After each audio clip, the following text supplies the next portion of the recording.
अपान प्राणयोरेक्यम शयो मूत्र पुरीशयो युवा भवति वृद्धो अपि सतत मूल बंधनात्। यानी कि हठ योग प्रदीपिका में ये बताया गया है कि जब आपके मूल की ऊर्जा स्थिर हो जाती है और जब आपका प्राण और अपान एक हो जाता है, तब आपके शरीर में वो अवस्थाएं बनने लगती है जहां से आप वृद्धावस्था की तरफ बढ़ने के बजाय युवा अवस्था की तरफ बढ़ने लगते हो। यानी कि आपका शरीर अंदर से ही खुद को पुनर्जीवित करने लगता है, ऐसी ऊर्जा आपके अंदर आने लगती है। और प्राण की बजाय मोस्ट ऑफ द बुक्स, ज्यादातर किताबें बात करती हैं आपके अपान की। जहां पर भी उनको जोर देना होता है मूल क्रियाओं पर, वो बल लगाती है कि आपका अपान अगर स्थिर है तो आपके अंदर से ऊर्जा का क्षय तो कम होगा ही होगा, साथ में ऐसी ऊर्जा जो आपके अंदर ऊपर उठ सकती है, जैसे कि आपके उदान ऊर्जा, जैसे कि आपकी प्राण ऊर्जा, उस ऊर्जा को भी सपोर्ट मिलना शुरू हो जाएगा और वो ऊर्जा ऊपर उठना शुरू हो जाएगी।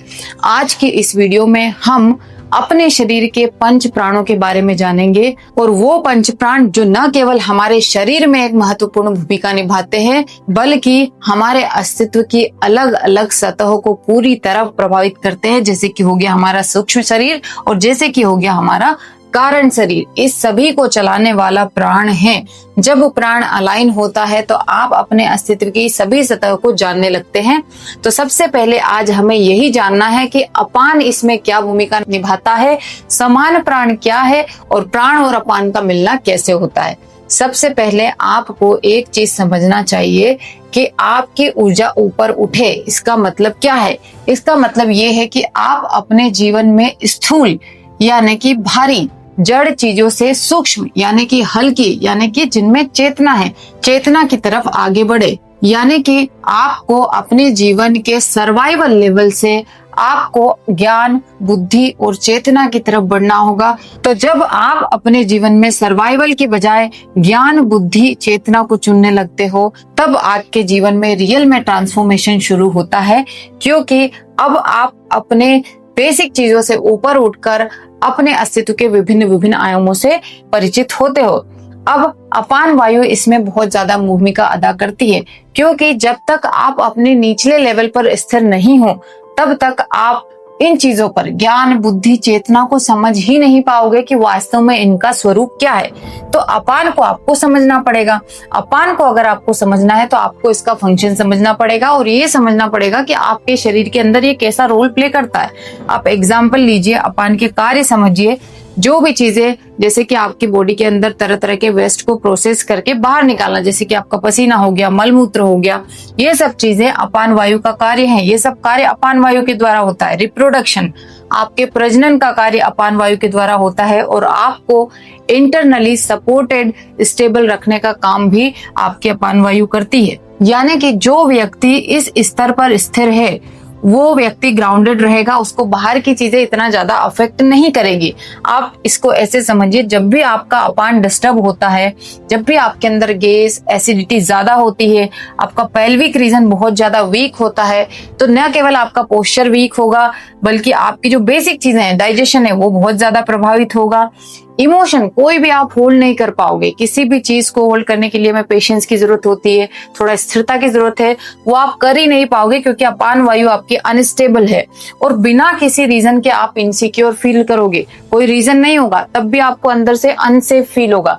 तो ये सब अपान वायु के कार्य जो आपके नीचे के तीनों चक्रों में बहती है, मूलाधार, मणिपुर और स्वादिष्ठान। तो जब तक ये बेसिक, ये आधार आपको सपोर्ट नहीं कर रहा है, तब तक ना तो आप अपने मणिपुर या फिर अपनी जो समान वायु है उस पर कार्य कर पाओगे और ना ही अपनी प्राण वायु पर कार्य कर पाओगे, क्योंकि ये अपान के स्थिर होने पर ही ये समान वायु मजबूत बनती है। इसको सपोर्ट मिलता है। जब इसको सपोर्ट मिलता है तो ये एक ब्रिज की तरह एक्ट करती है। यानी कि यहाँ से अपान वायु समान वायु को इंक्लूड करके एक ब्रिज की तरह काम करने लगती है और फिर आपका प्राण और उदान आपको सपोर्ट करने लगता है और आपकी ऊर्जा ऊपर की तरफ बहना शुरू करती है। तो आपने कुछ लोगों को देखा होगा, वो बहुत ज्यादा मेंटली एक्टिव रहते हैं, स्पिरिचुअली उनको इंटरेस्ट भी बहुत ज्यादा होता है स्पिरिचुअलिटी में, और एनर्जेटिकली वो बहुत ज्यादा सेंसिटिव भी होते हैं। मतलब उनको पता होता है उनके अंदर भी कि क्या हो रहा है, क्या नहीं हो रहा है। लेकिन वो स्टेबल नहीं होते। अब अगर आप स्टेबल नहीं हो और आपके अंदर ढेर सारी ऊर्जा है तो आप क्या करोगे उस ऊर्जा का? इतने प्राणों को एक्टिवेट करके क्या करोगे जब आप उनको चैनलाइज ही नहीं कर पा रहे हो किसी चीज में?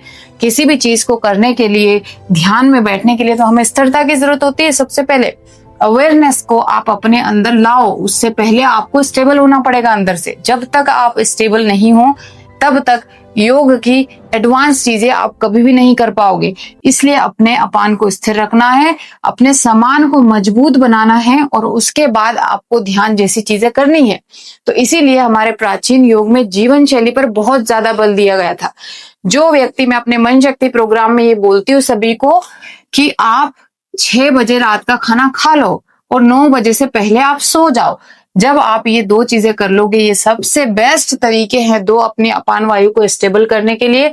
यकीन हो तो 1 हफ्ता सिर्फ आप ये 2 चीजें करके देखो, आपको अपने आप लगेगा कि आप अलाइंड हो रहे हो। भले आप योगा ना करो, केवल ये 2 चीजें करो, आपको अपने आप लगेगा कि आप अलाइंड हो रहे हो और एक बैलेंस लाइफस्टाइल में उतर रहे हो। तो जिन लोगों को बहुत सारी स्पिरिचुअल प्रैक्टिसेस करने के बाद बहुत ज्यादा अनस्टेबल फील होता है, कंफ्यूज्ड फील होता है, इमोशनली फ्लडेड फील करते हैं और बहुत ज्यादा कुंडली के सेंसेशन उनको होते हैं, चक्रा के सेंसेशन होते हैं, दैट मीन्स देयर अपान वायु is not stable and they are in real sense not ready for higher practices.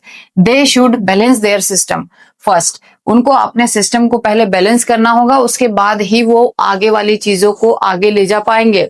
आप एकदम ऊपर चढ़ जाओगे तो भी आप ज्यादा लंबा चढ़ नहीं पाओगे, चल नहीं पाओगे। आपको अपना रूट पहले बैलेंस करना है। तो जो चीजें मैंने आपको बताई हैं कि एक प्रॉपर रूटीन आपके पास हो, आप नियमित जीवन शैली जिए, अच्छा खाना खाएं, सही समय पर खाना खाएं, उसके साथ अगर आपने राइट योगासनों का अभ्यास कर लिया, सही योगासनों का अभ्यास कर लिया, सही प्राणायाम कर लिया अपने व्यक्तित्व के अनुसार, तो आपके जीवन में ऐसा संतुलन बैठेगा कि जो प्राण और अपान उदान है ना, ये अपने आप आपको सपोर्ट करने लगेंगे। तो ये जो नीचे की 3 चीजें हैं, नीचे के 3 एलिमेंट हमारे हैं, अर्थ, वाटर, फायर, इनको बैलेंस करना बहुत ज्यादा जरूरी है। तभी आपको एयर और स्पेस जैसे एलिमेंट सपोर्ट करना शुरू करेंगे, जो आपके अंदर अवेयरनेस को बढ़ाने के लिए रिस्पॉन्सिबल होते हैं। तो अगर आपको सच में राइट वे में योगा करना है और योग के रियल बेनिफिट्स पाना है तो पहले इसके बेस को समझो। सही जीवन शैली योग का आधार है, था और हमेशा रहेगा। इसको कोई भी ग्रंथ, कोई भी योगा का कोई प्रकार नहीं बदल सकता, कोई इस चीज को बाईपास नहीं कर सकता। इसलिए मैंने रिसेट चलाया, इसलिए मैंने मन शक्ति चलाया कि ये सिर्फ प्राणायाम करने के तरीके नहीं है, ये हमारी जीवन शैली को सुधारने के तरीके। रिसेट में हम नींद पर काम करते हैं, मन शक्ति में हम प्राण की बेसिक चीजों पर सुबह जल्दी उठते हैं। जिस व्यक्ति को सुबह जल्दी उठना है, प्राणायाम करना है, उसको अपने खाने का और सोने का ध्यान तो रखना ही पड़ेगा। दंड बैठक हमने चलाई, वही व्यक्ति इस चीज को कर पाएंगे जो इस लेवल पर स्टेबल है, उतना पुश कर पाएंगे। तो हर तरह के प्रोग्राम डिजाइन किए।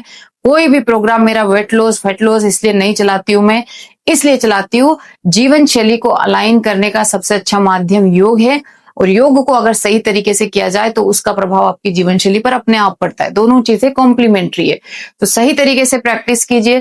कमेंट में मुझे बताइए आपने क्या सीखा, आप कहाँ थे, कैसी प्रैक्टिस कर रहे थे। अपने लिए एक अच्छा कमेंट छोड़ के जाइए। व्हाट्सएप नंबर पर कांटेक्ट कीजिए यदि आपको कोई समस्या है। हमारे इतने अच्छे प्रोग्राम जो बहुत ज्यादा वेल रिसर्च, वेल रेड करके हमने बनाए हैं, एक्सपीरियंस टीचर मैं खुद लेती हूँ आधे से ज्यादा प्रोग्राम, उसमें आइए और योग को सही तरीके से करके फिर अनुभव कीजिए कि आपके जीवन में क्या बदलाव आता है। धन्यवाद।